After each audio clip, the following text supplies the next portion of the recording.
कौवों ने यूं ही टिप्पणी कर दी कि उन्हें बारिश से नफरत है। आधे साल तक चलने वाली भारी बारिश तुरंत रुक गई और बारिश की केवल 6 बूंदें रह गईं।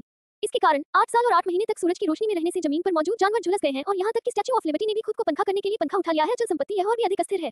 दुनिया के 7 इंजीनियरिंग आश्चर्यों में से एक पनामा नहर पूरी तरह से सूख गई है। यदि वह अपनी प्यास बुझाना चाहती है तो अतीत में नदी का पानी लंबे समय से वाष्पित हो चुका है। मां कुएं के पानी की आखिरी बूंद निकालने के लिए केवल एक तिनके का उपयोग कर सकती है। बारिश के पानी की एकमात्र बची हुई बूंद के लिए लड़ने के लिए बिग डॉग और एर्गो के बीच हर कीमत पर शारीरिक संघर्ष हुआ। लंबे समय तक संघर्ष करने के बाद उनका काम व्यर्थ गया। सूरज के उच्च तापमान के तहत दूसरा कुत्ता मतिभ्रम में बदल गया है और एक प्यारे कुत्ते में बदल गया है। टीवी के सामने कौवा पहले से ही बहुत पसीना बहा रहा है और पछता रहा है। बूढ़ा कुत्ता जो कभी घोड़े की रस्सी का चैंपियन था वास्तव में मुर्गियों और गधों को आकाश में बंद करने, उन्हें दूर खींचने और बारिश के पानी को सूखने के लिए उनसे दूध निकालने के अवसर की प्रतीक्षा में रस्सी उठाई गई। सानमाओ जो एक पूर्व तैराकी तलवारबाज था को मतिभ्रम हुआ। वह अपनी पूरी ताकत से कूदा और फड़फड़ाया, केवल स्विमिंग पूल को सूखते हुए देखा, लेकिन वह फिर कभी नहीं उठा। भाई क्रो भी बहुत असहाय था। भले ही उसने खुद को दोषी ठहराया हो, उसे व्हाइट डॉग द्वारा माफ नहीं किया जा सकता था, लेकिन जिसने घंटी बांधी थी उसे खोलना होगा। कौवा भाइयों ने अपने हाथों से एक हवाई जहाज बनाने का फैसला किया। उन्होंने बैरल में 2 चीरे लगाए, पंख लगाए, प्रोपेलर लगाए और एक मामूली मोड़ के साथ नीले आकाश की ओर रवाना हो गए। जल्द ही दासुई ने यूजियान को अपने सामने पाया। दातू से पूछताछ करने के बाद उसे पता चला कि वह नंबर था।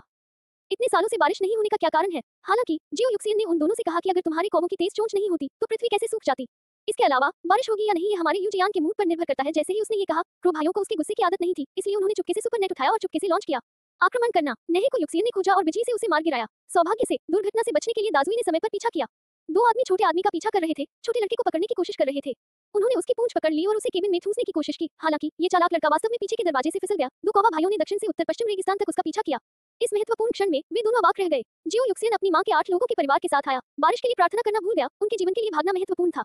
यूजियान आगे बढ़ता है और कौवे का पीछा करता है। कौवे पर हमला करने के लिए लगातार अपने हाथ से बिजली छोड़ता है। ये देखकर कि वह अधिक संख्या में है, कौवे को एक विचार आता है और वह जोखिम लेने का फैसला करता है। बिजली को पूंछ से टकराने का नाटक करता है, विमान का, और तेजी से दुनिया भर के लोगों को आकर्षित करता है। दोनों तरफ के युक्सियन करीब आ गए।